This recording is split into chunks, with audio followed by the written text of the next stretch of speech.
Good afternoon, everybody, and welcome back to day 3. Good afternoon. Welcome. Yeah, today we're really going to focus on how to look at how to wrap up group formation and what the project might look like towards the end.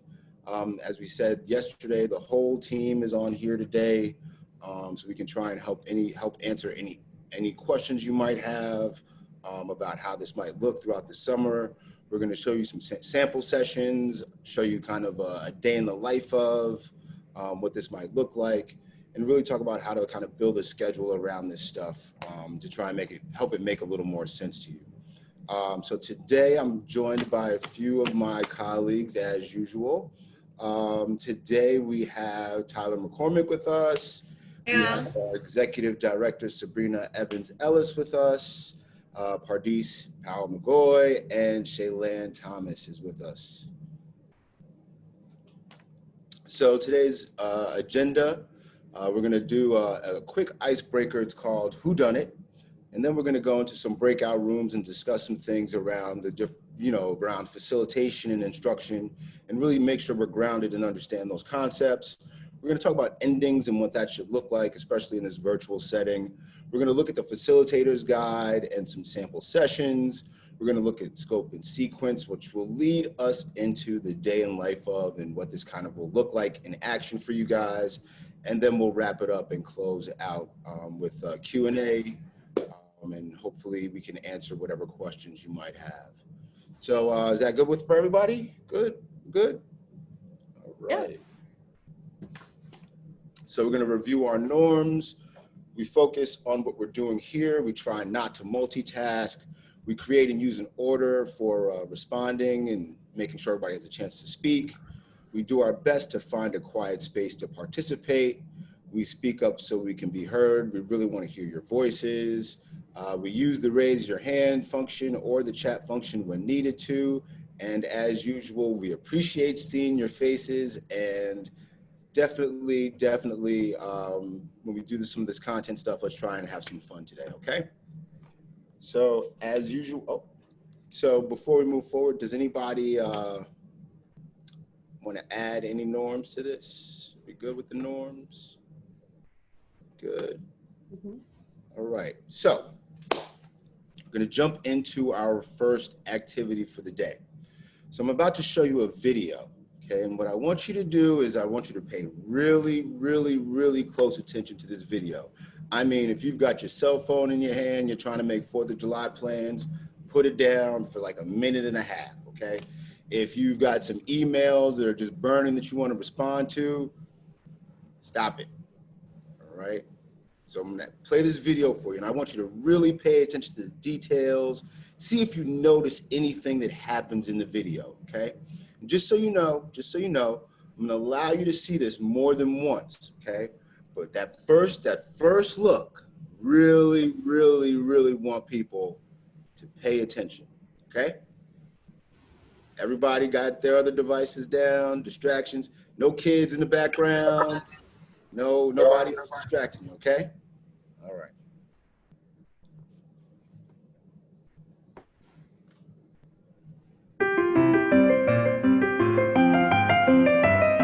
Clearly, somebody in this room murdered Lord Smythe, who, at precisely 3:34 this afternoon, was brutally bludgeoned to death with a blunt instrument. I want each of you to tell me your whereabouts at precisely the time that this dastardly deed took place.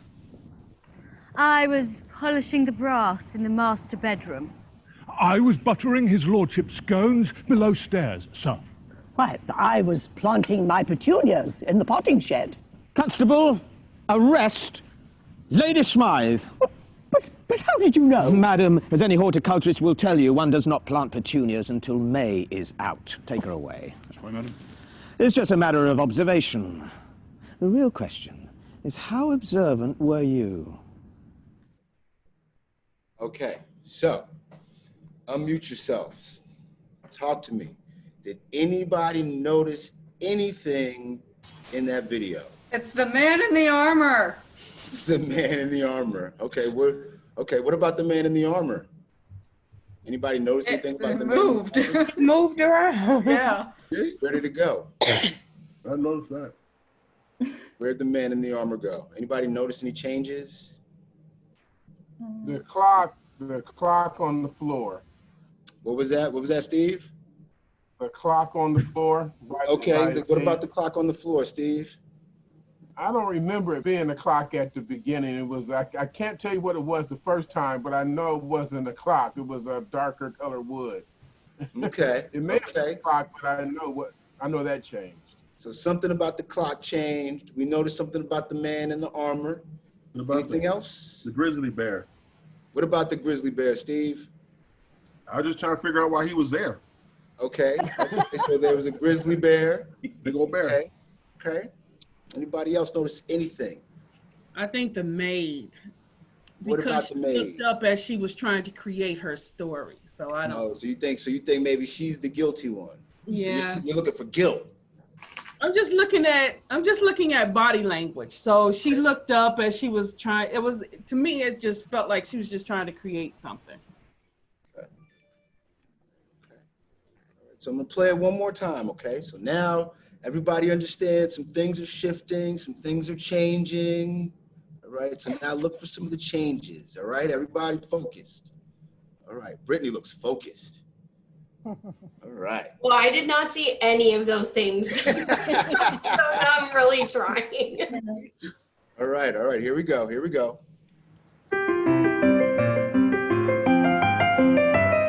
Clearly, somebody in this room murdered Lord Smythe, who, at precisely 3:34 this afternoon, was brutally bludgeoned to death with a blunt instrument. I want each of you to tell me your whereabouts at precisely the time that this dastardly deed took place. I was polishing the brass in the master bedroom. I was buttering his lordship's scones below stairs, sir. Why, I was planting my petunias in the potting shed. Constable, arrest Lady Smythe.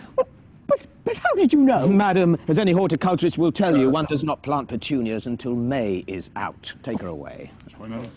It's just a matter of observation. The real question is, how observant were you? Okay. Is the dead man different?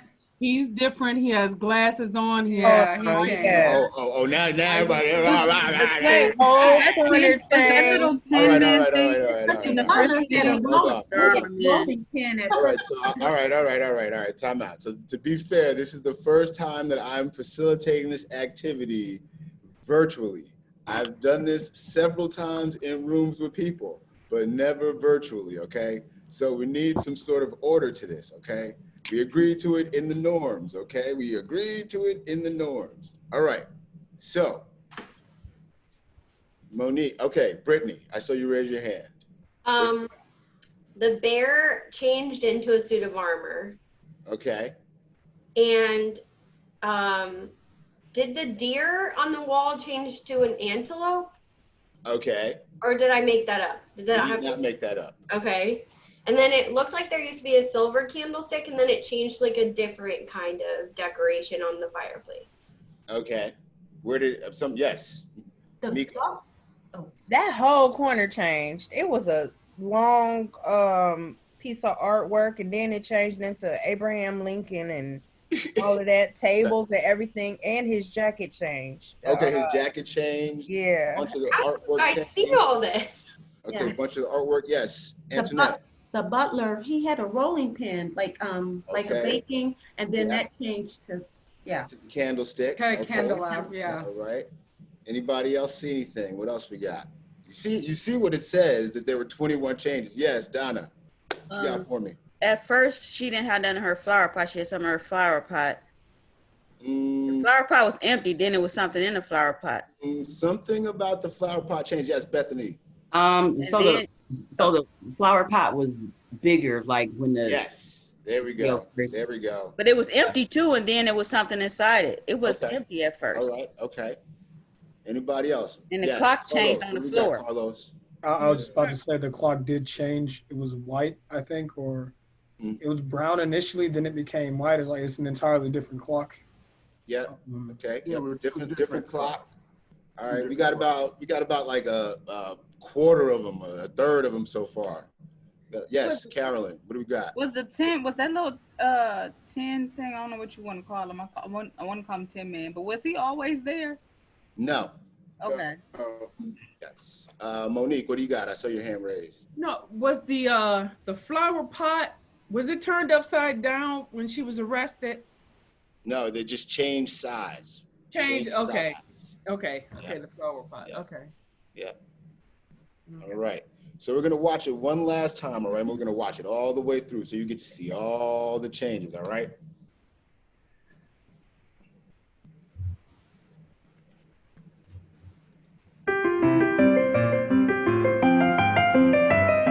Clearly, somebody in this room murdered Lord Smythe, who, at precisely 3:34 this afternoon, was brutally bludgeoned to death with a blunt instrument. I want each of you to tell me your whereabouts at precisely the time that this dastardly deed took place. I was polishing the brass in the master bedroom. I was buttering his lordship's scones below stairs, sir.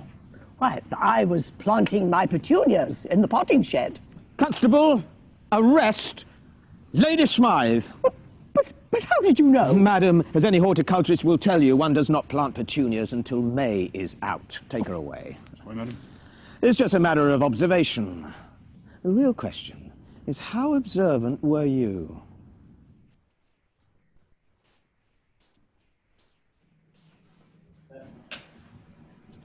Action.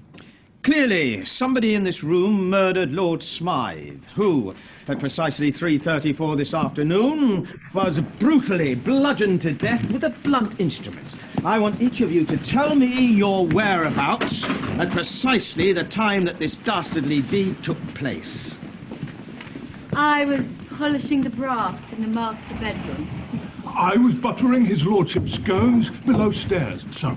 Why, I was planting my petunias in the potting shed. Constable, arrest Lady Smythe. Wow. Boy. Wow. Okay. Wow. Did anybody notice that, or mention that they were all speaking with euphemisms, and each of the murders are confessions or whatever they're called? Yeah. Potting my petunias and alliteration. Yep. They all started with the word a B. So, you know, just really quickly before we move forward. So why do you think we kind of showed this video today? Started by showing this video today. What do we want you to be thinking about throughout the summer? Things you can miss. What was that? Things you can miss. Yeah. Yeah. And try to read, in some ways, tacit communication. I mean, I know that that video didn't necessarily have anything to do with that, but yeah, it's kind of like reading between the lines. Yep. Yep. Right. We've really been talking about, like, you know, how difficult it is. We're used to being in person with people and being able to see body language a lot easier and some of those things, right? In this virtual space, we have to be a lot more observant about what's happening on these cameras, right? And it's not necessarily sitting here like, you know, let's see what's going on, right? But being aware about, like, kind of what our participants' kind of behavior is, you know? If somebody generally shows up and the light's well, but sometimes one day they show up and they're kind of in the dark or in the shadows, kind of think about that. Like, why is that happening? You know, being kind of observant in terms of behavior, right? And that'll kind of help us think about what we need to facilitate versus what we're instructing, right? Does that make sense to folks? And I think another piece is that if we're looking for something specific, we tend to miss other things. I just want you to be real. Pardis, we can't hear you. You got to come a little closer. Oh, your headpiece. If we're looking for things that are specific, we tend to miss other things. So it's really important that we keep an open mind, we have positive mindset, and that we're being observant. And some of that is going to come out in the asynchronous stuff too, where, you know, if there is an inkling, like maybe connecting with participants outside of our normal time, just to kind of see what those things are, because we know it's difficult for everyone in this virtual space. So before we go into our breakout rooms, I'm going to just launch a quick poll, okay? And what we really want to know is based so far on the training, kind of which mode are you most comfortable in?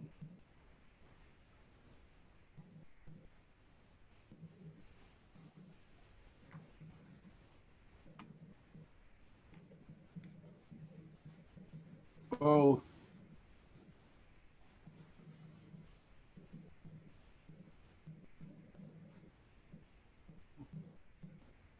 Oh, so sad.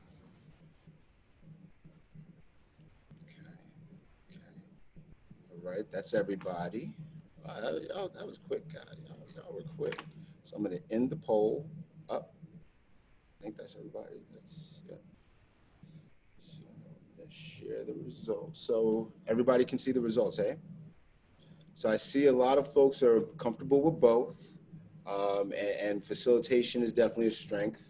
But nobody outright really wants to. A couple of people, one person is like really strong, feels comfortable with instructing.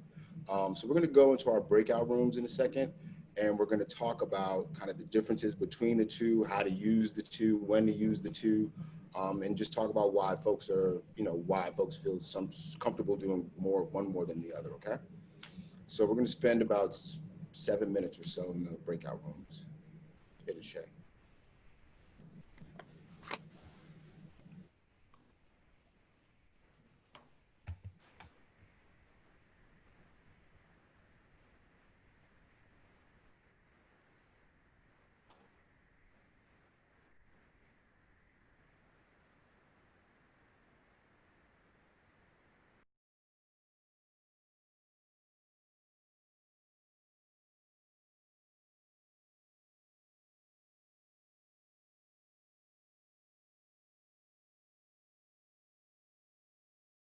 Are you having any troubles?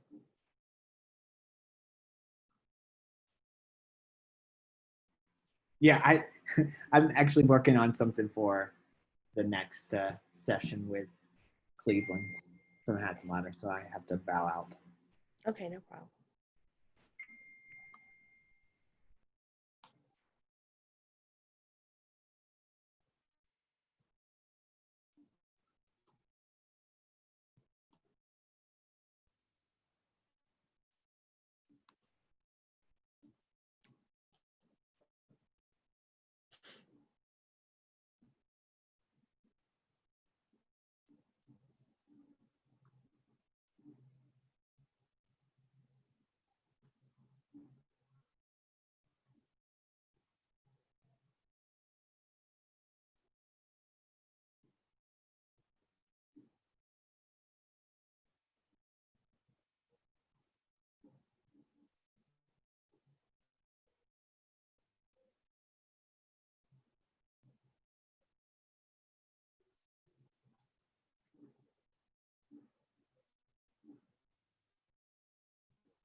Hi, Kimberly. Hey. We're in breakout rooms right now, so I'm gonna assign you to a room, okay? Okay, thank you. No problem. Let me see. I'm gonna put you in breakout room 2. Thank you. No problem.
I see.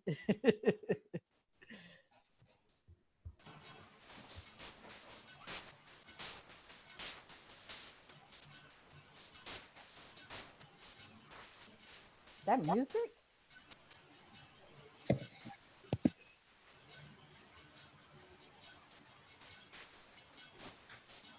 Seven minutes goes by very fast. Very fast. Do we get a copy of these PowerPoints or no? Yes, you'll get a copy of the, we're going to make all of these into webinars, and we'll also send out the decks. Yikes. Welcome back. So how was the conversation?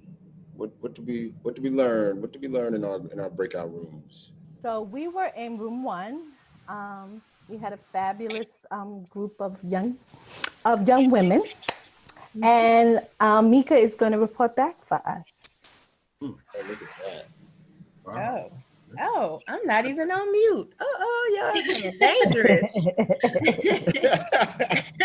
They all fancy with theirs. Okay. Well, we were talking about the difference between instructing and facilitating, and we presented that instruction may be presenting a new idea or a different train of thought or correcting a past behavior that needs to be adjusted, and not taking away from the creativity of the individual. I use the example of the road to stability. We can all agree that there are a whole bunch of different roads to stability. None are wrong or right, except we have to operate in instructor mode where you set guidelines. Okay, no one can do anything illegal, but you still can be on that same road to stability. And though there are different ways to get there, based on our experiences, our talents, our gifting, and different things of that nature, we're able to all get there and facilitate that and help instruct that to just guide it and keep everything on track. Mika! Team Nice one. job. Really? Parties compete wherever you go. You guys keep putting me in the same group, so now I have friends, and so we will have. No, this is everything. About that. How about Sabrina, Tyler? Yeah. All righty. So I will tell you that we had a good discussion about facilitation and instruction and what those words mean to us and what they conjure up for us. And also the importance of stepping back and stepping up. And we did not find a report out person. So You weren't supposed to. Mika was just so amazing. Oh, okay. Okay, So I won't voluntold anybody. I would say something if you want. Thank you, Donna. Thank you. We talked about facilitator, and we discussed that as a facilitator, we don't give 100%. We give the 50%, and the participants give the other 50%. And we build on what they put out as the participant. Excellent. Yeah. We also started. Thank you. We also started to get into a fun discussion about growth mindset and fixed mindset. So we went off a little track, but we came back. I mean, Oh, go ahead. Go ahead, no, Theo. Tyler, go ahead. You sure? Does anyone from our group want to share out some of what we talked about? It went by very quickly. So quickly. Yeah. Veronica, you feeling? Yeah? Oh, okay. We all saw you lean forward. We've been doing virtual facilitation. Gestures. No. Okay. So we see so like Tyler said, it did go kind of fast. So one of the things that we talked about was just kind of maybe what we were hoping to see or what we thought would happen with our students. So we discussed sometimes when you are facilitating and it's virtual, that we have to prepare to know step by step what we could possibly do. How can we help lead them. See, Tyler, I can't even remember. No, you're doing great. That's awesome. Yeah, we might have to lead them step by step and kind of guide them through the website. And we talked about the different resources that would be available to us. We also discussed, team, you want to jump in there? Jump in. We discussed quite a few things. Tyler, maybe you should go ahead and take the rest. I think you did an amazing job. Just to wrap it up, we really just talked about this being a balance, right? That there's going to be a level of instruction in these sessions, especially when we're introducing a new concept, as you've shared, Veronica. But then really leaving that space and time for young people to lead these conversations and providing the space for them to step up when we step back, and really guiding them through a level of inquiry and investigation. So very exciting, but yes, it did go quickly. Thank you, Veronica. So yeah, so I was in a room with the wily veterans of the group, the sages, the guys, just the coolest of the cool. Yes. I'm gonna throw it to Steve Herr right now. All right then, that's what I'm talking about. So, we talked, of course, fantastic group. We started out talking about facilitation. One of the definitions that came out that was really good was in facilitating, you are more managing the energy that is in the room. And I thought that was a very good definition. And in facilitation, you're dealing more with process and helping people to participate. One of our group members talked about nudging people a little bit into the process and being certain that everyone has an opportunity to participate and can gain from the experiences and the interaction of the group, where instruction is more like bringing the energy, all right? And so you're bringing the content into the room and setting the atmosphere to receive the content. And that's kind of pretty much what we talked about. And then we talked about the script, in terms of instruction. And I made a point about trusting the script, because I write scripts for training. It just aggravates me when people don't trust the script and they jump off the script, and then later they realize, oh, I should have stayed on the script. They got all creative, So it's important, I think, and that's just my opinion. It's important to trust the script that's given to you, knowing the great minds and a lot of energy went into taking us to a specific point. And after you do it a couple times, then you may tweak it to your own style or whatever. But that was in our group, actually, we are the wisest group among all the groups. And we're not bragging or nothing, but truth is light. Everybody sees the sunshine, so there you have it. Thank you for that. Thank you for that. Anybody want to add anything else before we move on, just about how they feel about the differences between instructing and facilitation?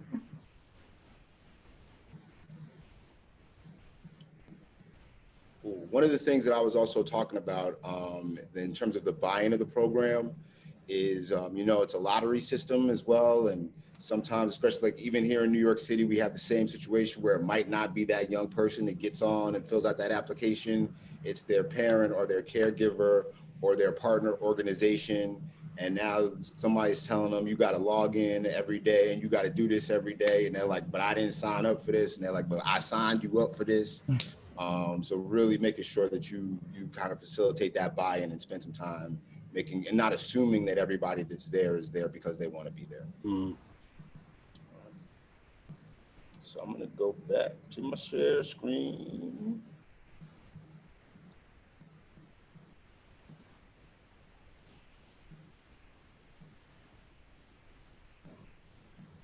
Sorry.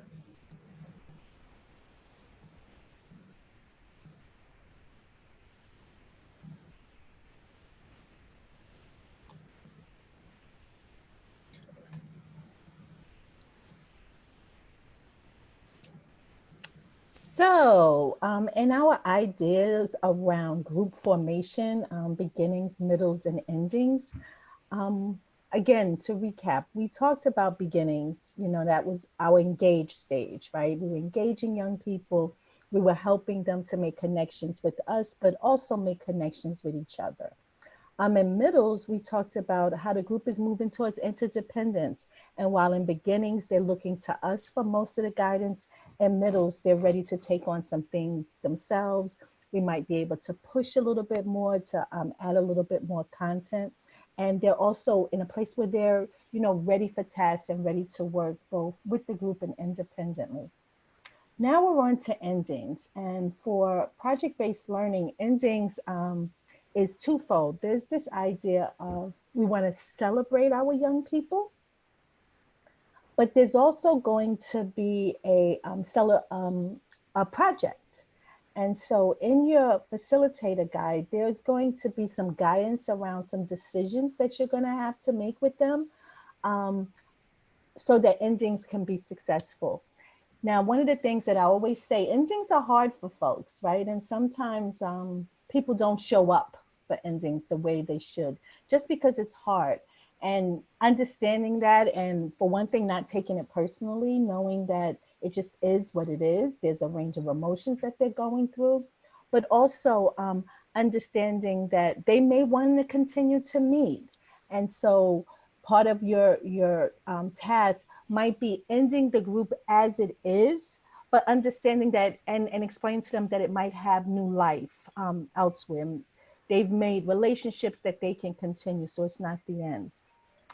We also want to help young people understand what they gained from the process. I had a mentor one time that was very wise and said, good facilitators facilitate the content. They help young people to understand the content. They tell them what skills that they gained and then remind them once again what skills they gained. Wow. And so in endings, it's really important to remind them of what they got from this process as far as skills and what they showed. It's a great time for acknowledgement to help both acknowledge them and help them to acknowledge each other. It's also, if you guys have opportunities, to help them move to another group and to help them transition to other relationships. But understanding that they might miss some of the meetings near the end. Again, I always say it's better to begin endings earlier, not wait till the last day, because helping them to understand the great things that's going to come down the pike might help them deal with endings a little bit more, because people tend to push away like, I don't want to say goodbye, right? Just end it now and forget it. So one of the things that I want you all to consider is what your responsibility is going to be, making sure that you're aware of your own feelings as a facilitator, that you give an ample advance notice, like, okay, kind of a countdown. This is our countdown to our project. This is a countdown to our celebration. Especially thinking about having made those decisions, both with your young people, but with your agency and supervisors as well, making sure that you can garner the support to do whatever it is that final project tends to be. Being aware of the mourning process and even kind of talking to them about it, sharing your own feelings. I'll be honest, I've loved these interactions with you guys, and I'm kind of sad that this is our last meeting, and I'm hoping that I'll have the opportunity to be a part of the implementation meetings. You listening, Sabrina? No. And I'm planning timing and content to maximize the remaining sessions, and also, and this is really important, especially since you guys mostly are job coaches and developers, making sure that you share your particular observation of their process and encourage them to share with each other the progress that you saw them making. So just a few things to kind of think about. In my group, I really feel like people talked about this, talked about their ability to kind of facilitate this process. We just wanted to make concrete so that I'm a student of Stephen Covey, so that you can begin with the end in mind. 5 weeks is gonna fly by, and so that you're planning for the endings as soon as you guys get started, to begin to help them to process what is gonna happen at the end of this. I'm done, Theo.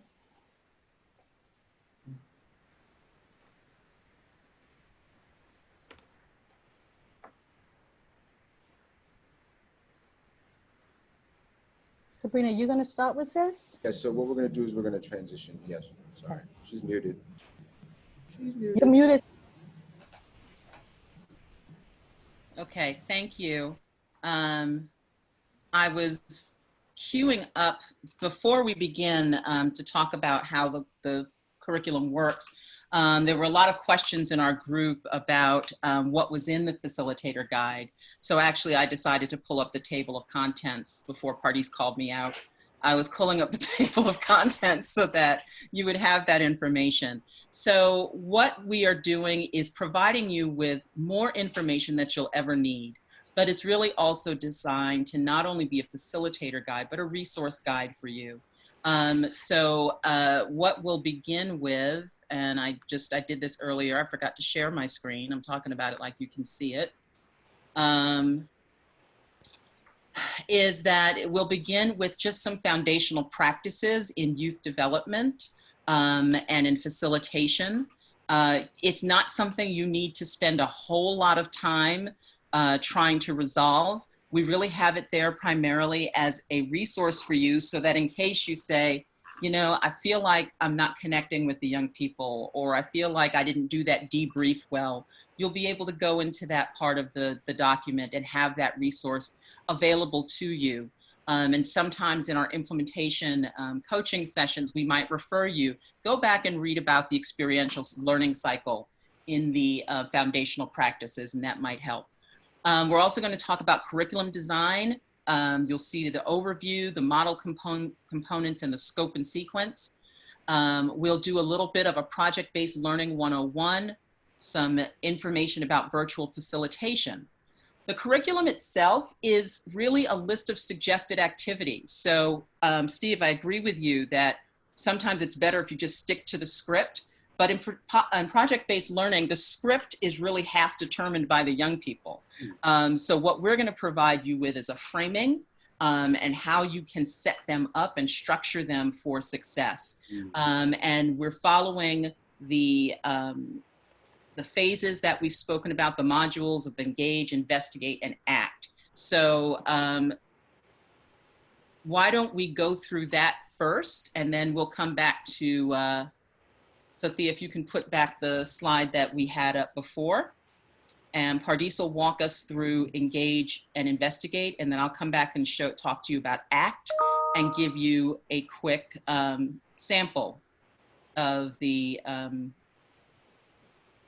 guide, of a session guide. Great. So we've been talking just about engage and investigate as we talked about beginnings, middles, and ends of group. And it's kind of designed to kind of dovetail together. In your facilitator guide, you're going to have activities in engage that help young people to connect to each other, to connect to you. And I just want to stress, they're all suggested, right? And so I know Steve said stick to the script, but if you guys are the experts in your young people, and if you have something in your toolkit that you know is great and is going to work great in this environment, then by all means use it. We tried to break down the activities step by step, but we also wanted to give you goals and understand where it is we want to take young people to. And so if you think you have something that's much better, then by all means, go with that. Becoming connected to each other and to the initiative. And, you know, we want to look at them stretching their comfort levels with sharing and collaborating in a very, you know, unique way, right? Because it's a virtual sharing. And so, you know, we've given some ideas of different games, different apps that you can use to assist with that. For you, it's really about creating a safe space. We talked a lot about this idea of care, trust, safety, belonging, and reciprocity. This is where those things are going to begin, right? The engagement process. One of the things that I love that Theo does is that he goes over the norms at every session and invites you to add more. And so one of the things I've witnessed is as the group moves into middle, sometimes people say, you know what, I think I need a norm here because this didn't make me feel safe, or I didn't like the way this went. And just being kind of open to that. And as the facilitator, that really is your role to make sure that everyone feels safe and that they can engage in this environment. Right.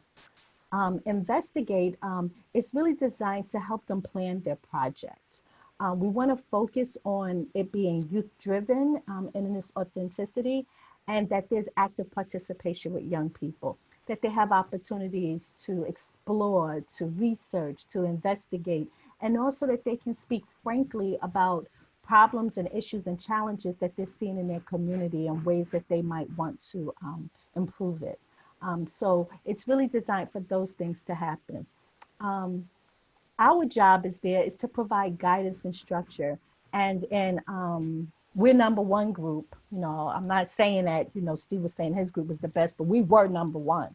Our we're number one group talked a lot about facilitation being a guided process and how it is important that we are informed. And that's part of what the facilitator guide is designed to do, to give you some of the information you might need. But also that you are guiding the young people through a process, a learning process, and that you have the tools that's going to be necessary to help get them there. No. And again, it's step by step. You'll have step-by-step opportunities in the activities to kind of take them through that process. You're going to do the key decisions, right? Yep, I'll do the key decisions. All righty. And the final phase of ACT is really around them using the time in your virtual space to plan and execute their project and to develop the presentation of their experience and to finally think on and reflect on the experience that they've had. And in that instance, your role will be to facilitate the completion of that project, to be their stage managers to their performance, and then to also lead the efforts around reflection, celebration, and program. And one of the things that you do have to do in advance is really think about, as a host site or within your agency, some key considerations and decisions that have to be made to support the process. One of the things we know about youth-adult partnerships is that they are really grounded in a sense of safety and trust and honesty. And that also means a level of transparency. So there'll be some decisions that you all will need to think about as facilitators before they get presented to young people. So for example, when and how will the young people present their projects? When will they do that? Will participants be allowed to conduct activities outside? And if we do let them go outside, do we have masks and gloves to help them? And most importantly, what resources can the agency leverage to support the participants? So if they identify to really follow through on this project, we need to speak with an elected official about you know, how money is dispersed in this city. Well, I don't know if you're going to want to have 45 young people or however many young people are participating calling the elected official all at the same time. So maybe the ED can arrange for a group interview with the elected official. You leverage your relationships and your partnerships in service of what the young people need, introducing them to a relevant expert or community leader. They still have to do the work, but you facilitate them doing that work. You know, in the guide, you will see a little bit more about that list. It's not exhaustive. It's really just to suggest to you the larger and bigger picture items that you may have to think about. Okay, so let me just share. I have to move this little box. There we go. Theo, if you can, I'm going to stop what you're sharing for a moment and go back to the facilitator's guide, and you'll have to forgive me for a moment as I scroll through the information. Okay, so that was really the outline. So we wanted to share with you a sample of what, this is just all that information that you may not necessarily need, but I wanted to share with you, I believe you guys spoke about talking with young people about hope. Is that correct? Yes. So let's take a look at that sample session so that you can see how they are set up. So when we talk about fueling the journey, which is from session 2, I'm gonna try to get this little ribbon out of here.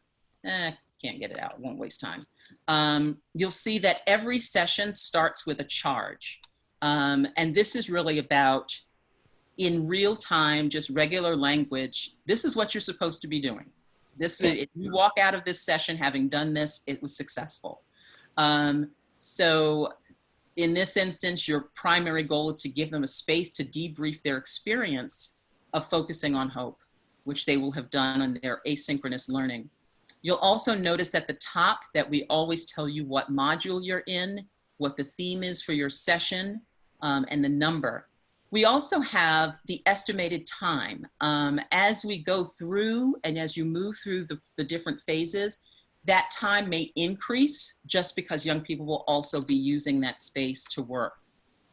Every session begins with something called Before the Session Begins, where we tell you these are the things that you should do at a minimum to prepare for your session. It doesn't mean that these are the only things you can do, but again, just our suggestions. Reviewing the session that they did on their website. In this instance, we're asking you to ground yourself. Young people will be discussing why they have hope or why they sometimes feel hopeless. So you may want to think about the same questions that you're going to ask them, not so that you have to share it, but so that you can empathize and also, you know, keep that going if you need to. Just other setup issues, materials, resources, technology, and handouts. We try to let you know what you're going to need. If we think that there's a slide that may be easier to share with young people during the session. So for example, we've got a focus here on hope as a learned skill. We would ask you to maybe create a slide beforehand to share that. The activities, session activities will be clearly delineated. In this case, you'll see that there's 2 activities, what is hope and vision boarding. And we also, whenever possible, not every session, but whenever it's possible, we try to make it clear that if the cohort has not started their asynchronous learning yet, then this is what you can do. And if they've actually already done the session, then here's what you can do. We also have a closing activity, which is just to really summarize their knowledge. Then we have next steps that are participant-facing reminders, things that you need to say to them before the session ends. And then there's after the session, things that you may need to do after the session to follow up with other people. Okay, so that's the overview.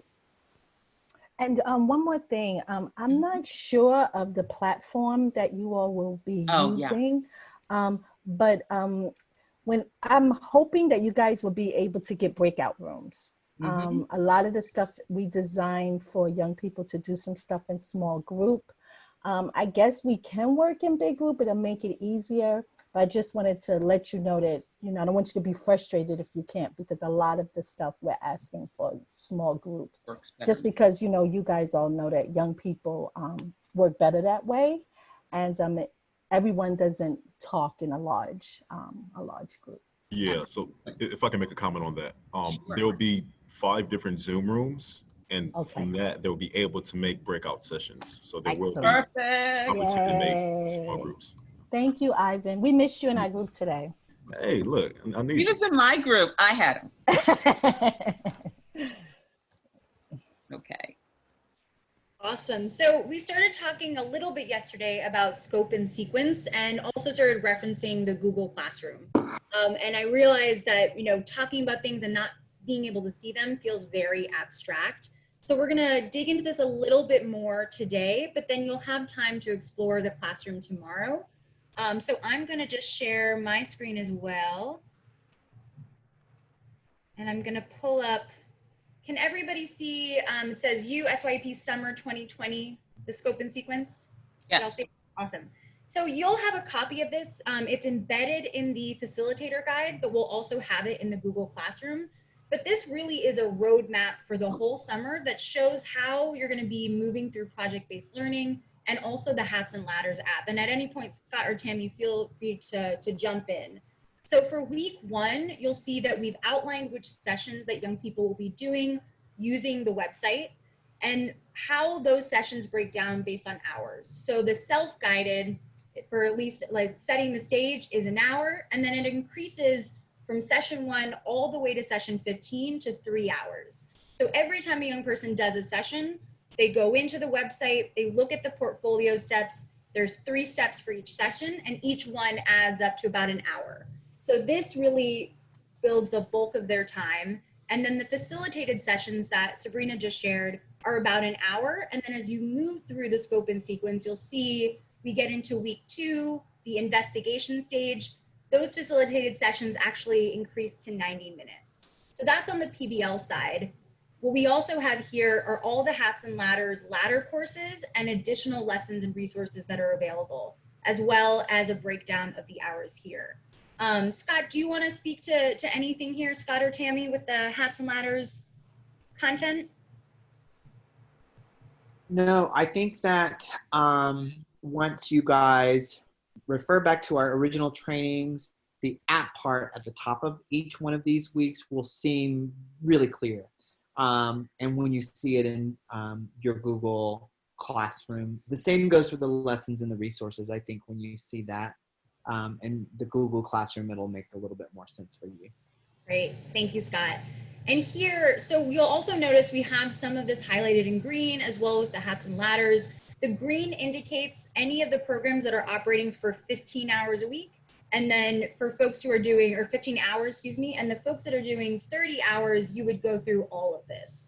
So this first page really outlines the full scope and sequence. And then as we scroll down, you'll get all of this because I know it's hard to even see this on a screen. You'll have time to really dig in and work with it. But then you'll see we have all of the weeks broken down where you see the full activities, the e-portfolio steps, the core learning goals, as well as which Hats and Ladders courses and lessons correspond to the week. So this is really just a roadmap for the summer. It's going to be something you can continue to reference, but as our team has shared, Pardees, Sabrina, and Theo have said, if you have a lesson or a facilitated plan that you think is going to fit well, you can absolutely use that and swap things out. There's a lot of flexibility in this model to make sure that it meets the needs of your group. And with that, I'm also going to show quickly the Google Classroom, which is still being built out, but it'll be ready by tomorrow. And so this is a sample. This is the 30-hour program. You land on this first page, and I'm looking at this as a view of a co-teacher. So I'm still able to edit and make a lot of changes. So if I go to classwork, you'll see that week 1, we've already added all of the lessons and all of the activities that young people will move through. So for example, you'll see PBL self-guided week 1 engage. I'm just gonna open this real quick. And then within this, it's a lot of text right now, but within this, you'll see that we've highlighted every task that a young person needs to do. So there's a brief introduction. You talk about what is self-guided learning, and then they go through task 1, and that's the setting the stage session. They're instructed to go to the website, and then they're instructed to finish the workbook steps, all of which are hyperlinked here. So for example, if I'm going to be starting at setting the stage, I go to the Powered by PBL link, and I'm brought to the home page, and I enter setting the stage. So it's really seamless, just moving back and forth to the Google Classroom and to the site. And then I'd also, to start my workbook pages, I would just click on this attachment. And each student will have a copy of this particular chunk of the workbook, and it has all of the sessions in here, every portfolio step that a young person needs to complete, as well as guidance if they want to do something that's a little bit different, if they want to use one of the platforms or links that's embedded in the website. And there's instructions for them of how to do that as well.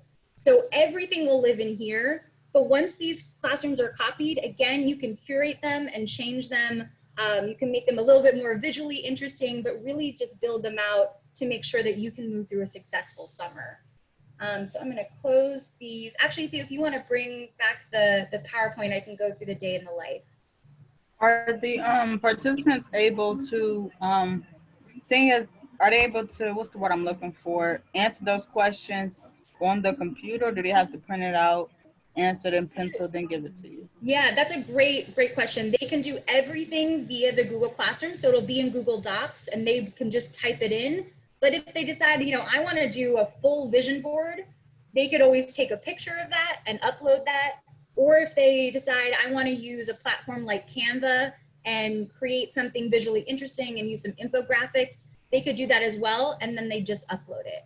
If there's any challenges with uploading, we do have PDF copies of the workbook, and you could always print that out and work out a system with your young people where they take a picture or they deliver it at some point at the end of the week.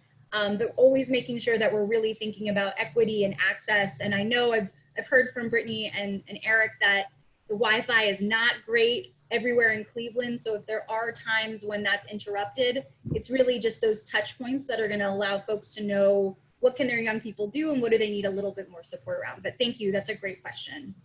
So Any if other I'm, questions? yeah, if I'm understanding correctly, so anything with text, like it's ADA compliant, anybody who has an issue with, like, who needs it to be translated, you're saying that there's an option then to, like, for instance, that Google Doc with the instructions, you can. Yeah, so for translation, I know for Scott and Tammy, I know you guys have much of your content translated. On the project-based learning side for YDI, we do not. So with that, we require support from facilitators. But you know, likely, Tyler, and we can discuss this offline, if you load your PBL website through Google and you have changed your language on your Chrome browser, it will translate it and it will be about 90% accurate. So, okay, so we could add instructions for that as well. Great. So a quick snapshot. Any more questions before we are going to build in some time for Q&A at the end, because we know this has been a lot of information very quickly. So we'll have some time for that. And then any questions that we don't get answered today, we'll really start to build the content for our coaching sessions. This is just a very quick snapshot and sample of a day in the life. So if I'm a young person, my first step is I check my Google Classroom for my weekly schedule. Any assignments that are there, I can review all of them, both the PBL and the hats and ladders. I then might jump into a facilitated learning session with my team and my coach. That could include team building activities. It might be the review of weekly assignments and schedule, and then also some Q&A. So this is also a sample of week 1, where it's going to be a lot more questions generated from young people as they get used to just navigating these systems and using the website. Step 3, we have some more self-guided learning. So maybe I leave my facilitated virtual session and then I work a little bit on session 1 of PBL. If I do just one portfolio step, that's an hour. I may, during the course of that day, based on my schedule that's provided by my job coach, I might have another facilitated learning just as a check-in point to do an energizer, discuss what I've learned so far, ask any questions about, what am I having challenges with? What am I enjoying? And then I may explore some of my favorite hats and lessons with the hats and ladders content. And then finally, I wrap up for the day. I know that I have to continue moving through my week. I have certain items that are due by the end of the week, and I can work on that. The way the weeks are structured is that all of the assignments are due at the end of the week. And that's really intentional, so there's flexibility for young people. So if I'm someone who I like to work at night and I'm gonna get this done at 2 in the morning, I can get it done at 2 in the morning. But if I'm also someone who likes to, really structure my day, there are opportunities for that as well. It'll really depend a lot on the schedule that's provided for young people and if they need to, jump into these facilitated lessons a couple times a day or if they only happen once a day. And Brittany is sharing in the chat that you're going to get an invite to the Google Classrooms and you all will have an opportunity to really play around in that space and start to build out and explore a little bit more. I think you can go to the next slide, Theo. Ah, there we go, Q&A. So we know again that this has been lots of info, both from Hats and Ladders and from the YDI team, and we wanted to just build in this space and time for folks to ask any questions that might be surfacing as we wrap up these trainings. We love all questions. There's certain questions that we can't answer that might be more contractual, but Brittany is also here to answer some of those. And as I shared before, anything we don't get to, we will keep and make sure that we address as we move through implementation over the course of the next few weeks. So with that, we can open it up. I guess my thing was, it was confusing to me. But once you explain the YDL part, I'm kind of understanding it a little bit more. But like you said, if there were a time where we can actually go through like the role plan, like someone be the participant, someone be the job coach, I would get it. But now I'm a little bit unconfused now that I've seen you like explain it more. But in the beginning, I was like, I'm so confused. 'Cause I'm thinking hat and ladders and YDI are the same thing, but they're really two different things. That makes any sense. Yeah, no, and it's very abstract, right? If we don't have the opportunity to really dig in, and the Hats and Ladders app is really building that foundation of work readiness skills that are being explored more within project-based learning. And within facilitated sessions, that's when young people are really demonstrating those soft skills, right? Like the ability to communicate, to work in a team. So they're really complementing each other. But I'm so happy to hear that more clear. That's great. I have a question. What does PBL stand for? What does PBL stand for? It's project-based learning. Okay. You'll see more about this in your facilitator guide, but I thought that the best description that I heard about this is the difference between a project and project-based learning. And the metaphor that they used is that very often when we see young people doing projects, it's kind of like the cherry on top that happens after a lot of instruction. So in a social studies class, for example, they'll do all kinds of things about studying historical events. And then at the end, they might be able to create, a black box in a science class, or they'll create a diorama. And that's the cherry on top to the learning that's already happened. And the way that they refer to it is like it's a dessert way of thinking about it. Now you've eaten your meat and potatoes, now you can have your dessert through a project. Project-based learning is actually the main course. The learning happens through what they are doing, and they direct a lot of what they want to do and what they're assessing themselves. They're coming up with their own ideas. They're critiquing and revising their own work. And so it changes what the facilitator has to do. So it's more like inquiry and building up their curiosity and asking those why questions. Yes, absolutely. My school, we're an inquiry-based school, so. Perfect. Then you're ready. Yeah. Then you're ready. Is there a certain time on Friday? You said the assignments are due on Friday. Is there a certain time that we have to let our participants know when to have their work in by? So some of that's going to be up to you guys, right? Because you're kind of like the work site supervisor of this part of the work. So like you'll just have to look at what their schedule is. If they're doing some other kind of work as well as this stuff, then that might have to be adjusted based on that schedule. But if they're just doing this, then you can kind of like set the tone of when they should get it submitted. Does that make sense? Mm-hmm. One thing I do want to share, this has come up just in New York City as young people have been moving through virtual learning and I'm predominantly using Google Classrooms. I've heard stories where, something is due at 3 o'clock and if that student doesn't get it in by 3, they don't get any credit, even though they've been working on it. So one thing I would say is just try to be flexible. A lot of young people are sharing devices. They might have a laptop, but it might be something their parent or guardian or sibling is also using. So sometimes making things due at like end of day can be really helpful. I also know like making sure you can balance your time to review, but just trying to make sure we're meeting young people where they're at and being flexible around some of those dates. Did you, Tyler, pull up the test class and show them anything yet? Yes, we just pulled up the Google Classroom, but Scott and I are finishing that up, and then Brittany will share it with everybody tomorrow. And I think once you have a chance to really start to explore, you'll find that the Google Classroom, I've actually never built a Google Classroom before, and I did it over the course of the past 2 days, and it's very, very easy. It's really intuitive, not a lot to click through. So once you're able to play with it, I think folks will feel a lot more comfortable. I also had never used it until this week and was able to quickly learn how to add everything. Can you guys raise your hand if you use Google Classroom pretty regularly? Ashley, anyone else? So Ashley might be the resident expert to help ask questions. The one that might help to show is how they can change that due date. Yeah. If we want to go ahead and go back, Tyler, to the Google Classroom. Absolutely. And the other thing I'd love to do is kind of since we don't have a facilitator guide in Hats and Ladders, just kind of quickly demonstrate how at least the Hats and Ladders.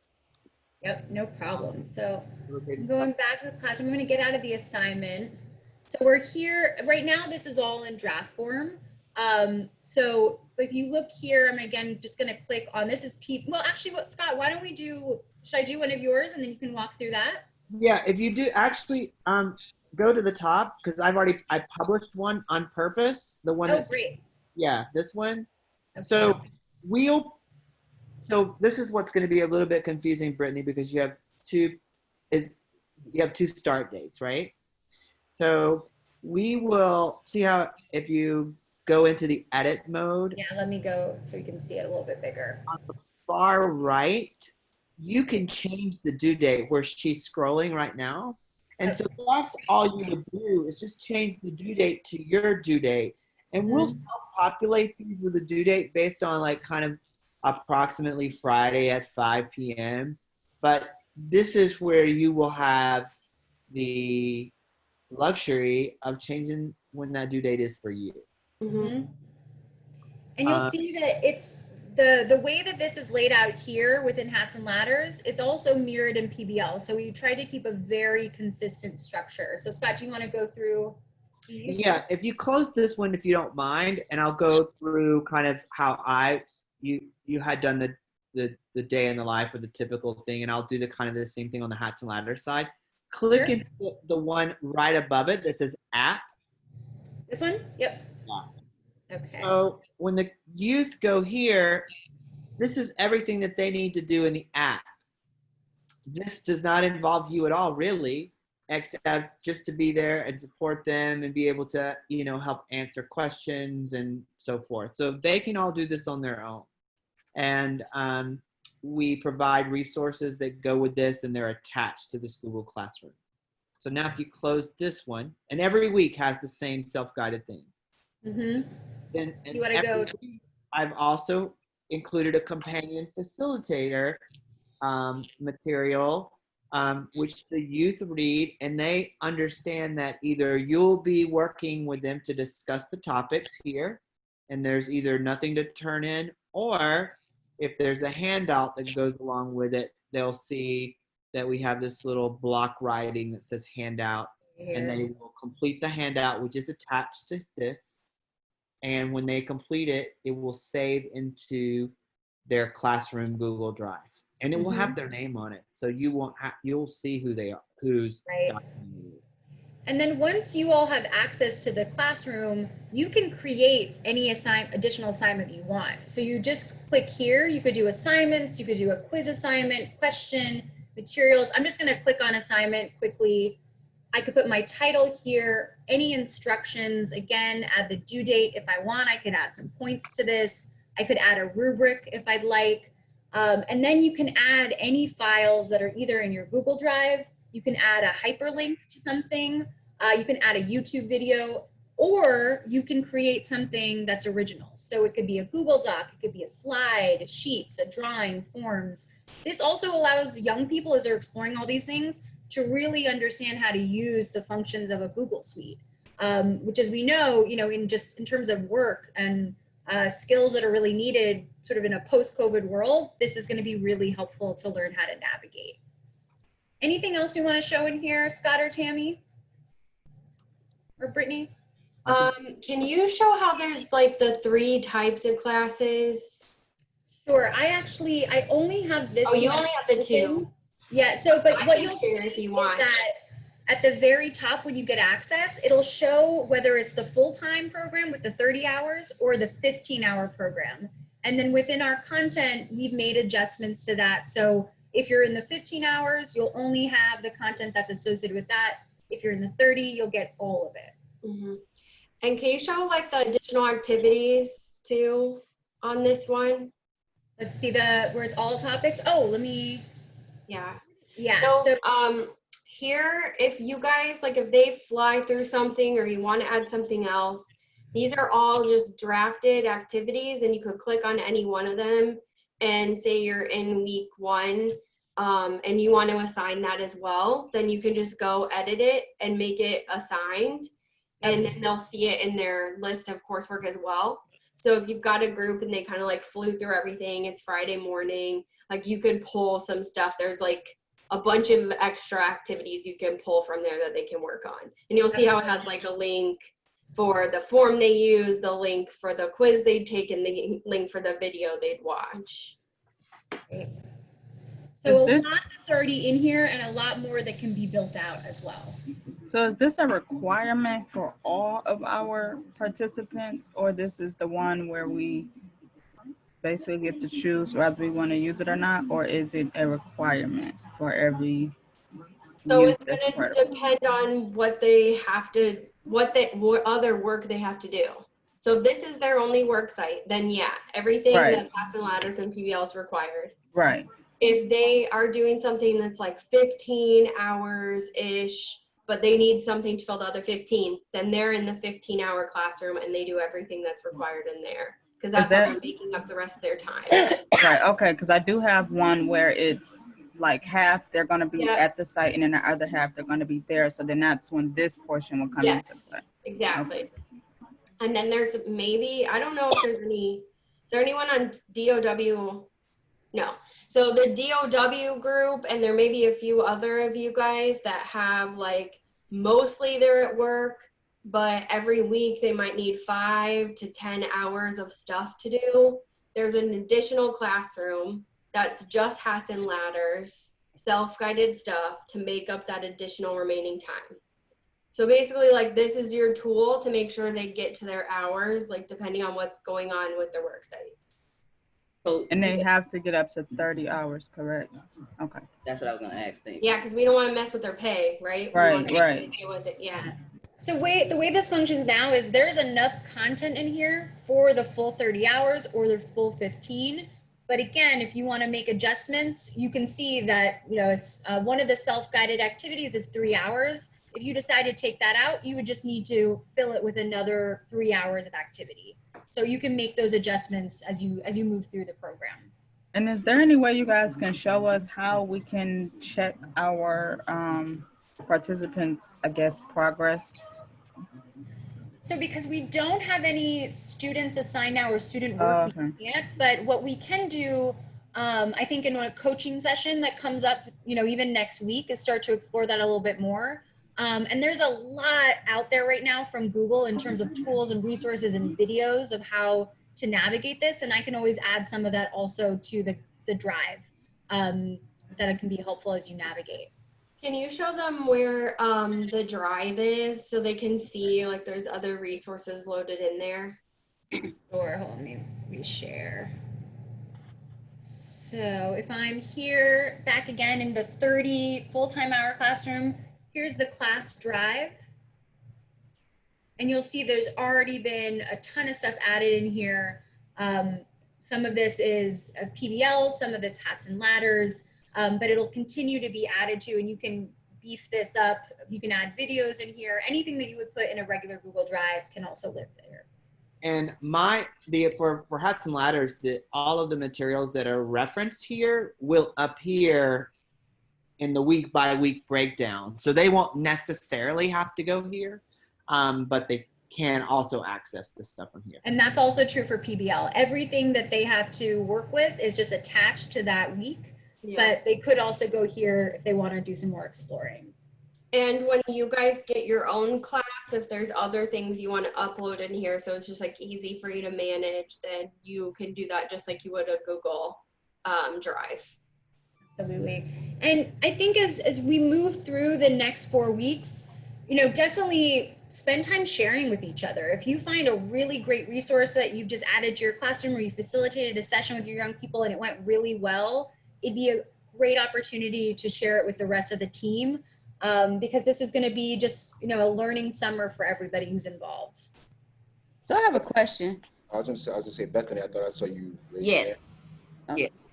Thanks. Sorry, Donna. Sorry. So if it was like the set all ready or so, sorry if I missed it. But like I see where the assignments are and all of that, like what you just showed. But how are we able to like see the youth and like what they finished and like what they didn't? Like I don't know where. So would that be Google Classroom?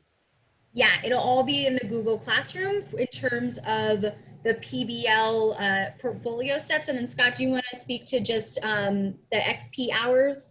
Yeah, And for then, and then are we able to like edit the due date based on the youth, like what they're doing? Yeah. It has to be everybody in the class. Okay, so Well, basically. you could edit the due date within the assignment, but then if you need to make some adjustments for individual students, you can kind of do that on an individual basis. Okay. And you can even like send stuff back. So if they sent you something and it was literally like a blank or just had their name, you can see their submission and you can like resend it. Yep. And give a note like, hey, you actually need to fill this out. So it's like it becomes very intuitive. So like Ashley, maybe you agree, like it's pretty easy to navigate once you just kind of like get on and play around. Okay. And I was just going to say that for Hats and Ladders, it's the same way. They will complete a document inside of Google Classroom, and it will be saved to the assignment folder with their name. Now, if you want to see if they've done stuff in the app, that's a different story. And if you recall back to day one of our training where I showed you how to access the dashboard through my dashboard.hatsandladders.com, that's the way that you're going to find out if they've completed that work. Unfortunately, Google and the Hats and Ladders app aren't connected in that way. Can you say the website one more time? My dashboard.hatsandladders.com, which is also where you'll get the educator or coach facing lessons. So anytime in the Google Classroom when it says, for example, under one of the facilitated sessions, it says, an example might be the topic of civic engagement. It will say, you know, your coach should have discussed these topics with you and or a small group, and then now complete this task. And so the stuff that you discuss with them is also available in the dashboard as well. So has that stuff like already been sent out, or is it going to be sent out later on? We will be sending it out between now and hopefully this weekend. That you already have access to the dashboard from that first day when we created when we delivered the training. But yeah, I wasn't in that on the first. Oh, okay. You should probably watch that video. We recorded it because it will likely be important to kind of understand some of the stuff that maybe a disconnect right now. The one thing that won't be available until later this afternoon will be your group codes, which you'll give to your youth to help them log into Hats and Ladders for the first time. And that also gives you access to data, but that is ready. It will be ready today and we will send that out. But of course you don't have any data yet, so there's nothing to look at. So that's again another reason why it'll be important to participate in the office hours in case you have questions on looking at that. And Tyler, we're still going to coordinate where you guys will do 45 minutes and then we'll.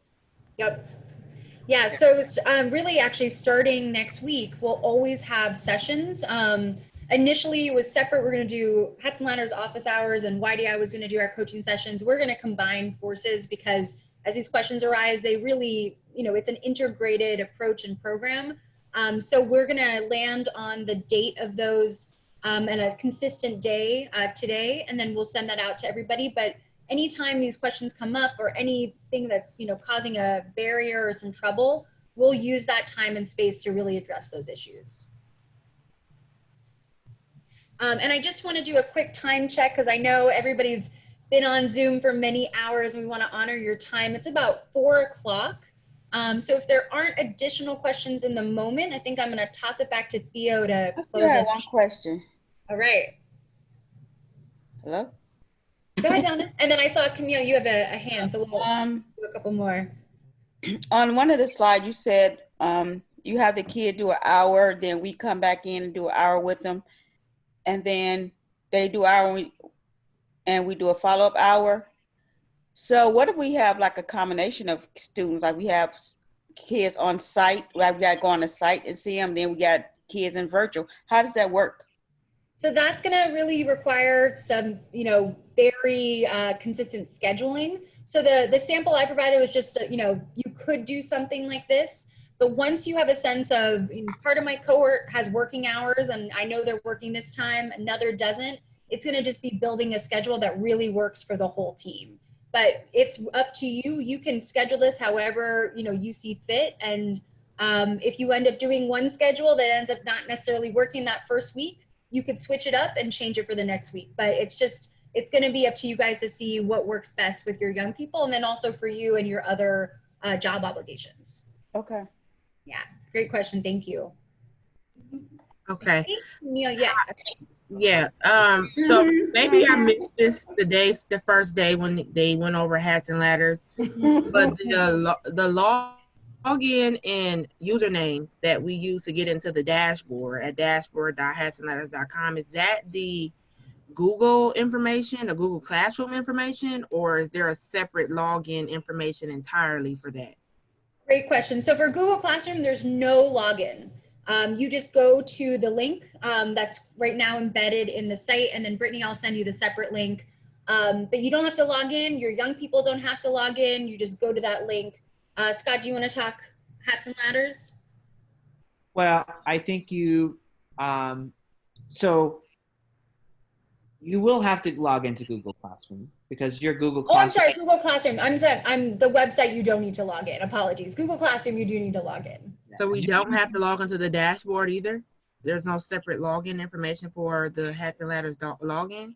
Oh no, they're all the same. Everything that we use uses a Gmail login. So if you guys have, I guess, your Cleveland. They should all have G Suite associated with their YOU email now. Right. So we received the G Suite login information. I guess my question is obviously we're using Google Classroom and that information will access that. But you just made a comment about us checking their progress, and the way we would do that is go into dashboard.hatsandladders.com. That also uses your Gmail too. That was my question. Okay. Yeah. Okay, great. Okay. Thank you. Brittany, you said G Suite? Yeah, who's talking? Carolyn. Well, I don't know if you can see me. Oh, yes, okay. I was like, someone's. Yeah, so you guys should have all just received an email. Basically, G Suite is you use your work email, right. Like a school-based or a nonprofit-based email, but it has a Google equivalent. So when you guys log into the classroom, it's going to be at youthopportunities.org, even though it's like a Gmail in functionality. Okay, And you guys should have all received like something in your email that said, that you now have. Is that like the smart sheet? It kind of looks like that. It kind of looks like an email from Google. And you click and make that count. We received one specifically about G Suite. Type in your search Google Classroom and it'll pop up. But they didn't tell us what the username was. They just kind of told us what the password was. Oh, I see it. Okay, I see Your it. guys' username is your YOU email. Okay. Oh, I see it. Okay, okay. So I'm going to get all of this, right? Like, sent to me. Yeah. And you guys, we can't, like the reason you can't have the classroom right now is because we all have to put it in one and then duplicate that for each of you. So we have to wait till it's fully built out in our sample and then duplicate it, and you'll all have your own. But when you do get added, you'll just get an email that says you've been added as a teacher, and then you can go in and edit your class and check it out. I have a YOU related question, so I apologize that other people from other organizations are on, but is there an easy way to tell what participants we have are doing a hybrid work experience and those that are just doing the 30 hours? Like, is there some place? Kylie, I know I have one that's the hybrid where it's half and half, right? Right. Yeah, I had one. I had to type in their ID number and I had to go under work assignment. And next to it, it has a long description of what they expect, what the kids are doing. And in that little long paragraph, it will tell you if they're doing half and half. You just gotta read it. That's what I had to do. Okay. I'll show you. I'll show you when we finish. Okay. I do have a question far as the classroom and all that stuff.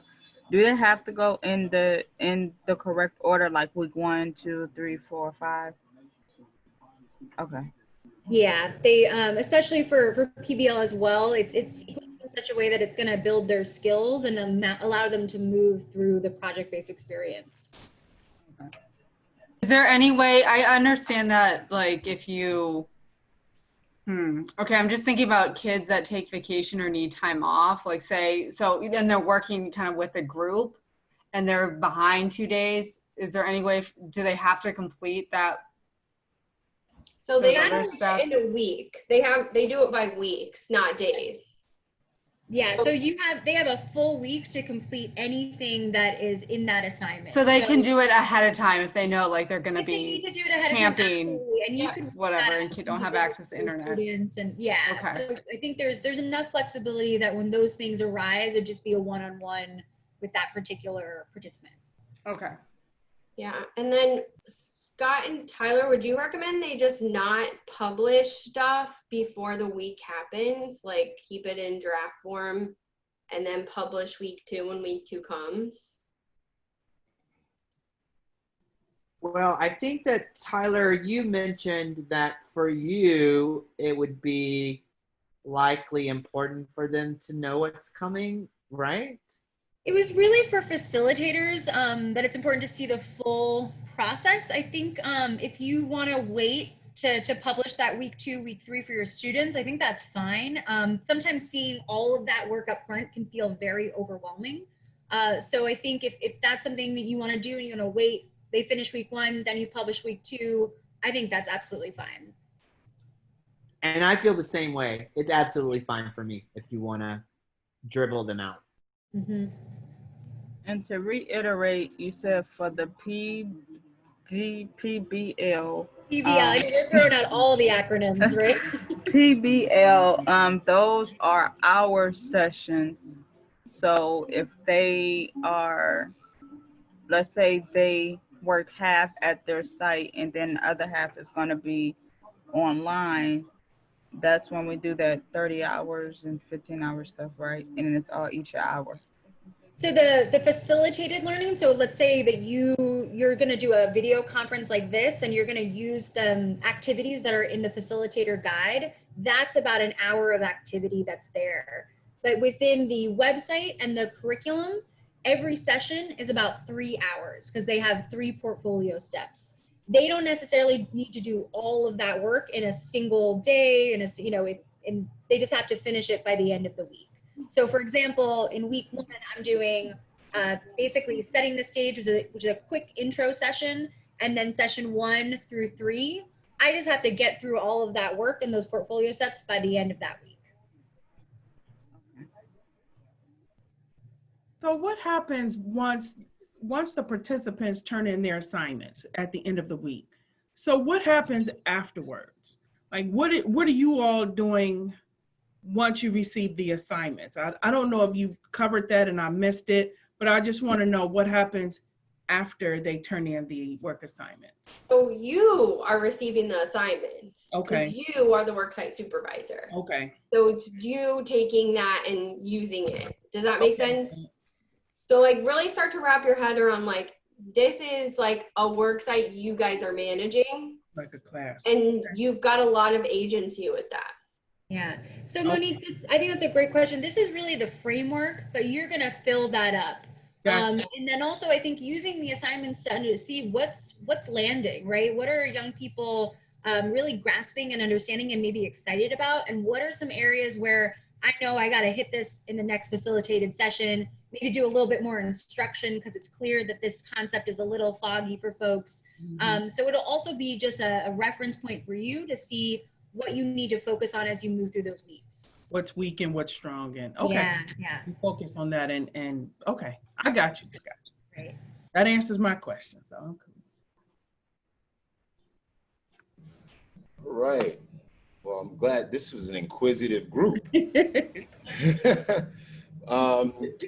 I just want to thank everybody for their time over these last 3 days. Like I said, we're all really excited to continue to work with y'all throughout the summertime. And we're sure after you get off these sessions and over the weekend, you know, in between the pina coladas and the barbecues, you'll have some other questions that come up. So please do not hesitate to send those to somebody to get them to us so that we can send them to Brittany or Eric or whoever needs them so they can send them to us. Send them to somebody. Yep, somebody. Send them to somebody. But like Tyler said, you guys will have access to all the PowerPoints, and we'll be putting together some level of some other kind of video references for you guys at some point as well. If we don't have any other questions, like I said, one of the things that's most important for us is your feedback, because it really helps us design these things and helps shift and shape what the summer work will look like. So Shayland has just dropped the evaluation into the chat. If you could please take the time to fill that out, we greatly appreciate it.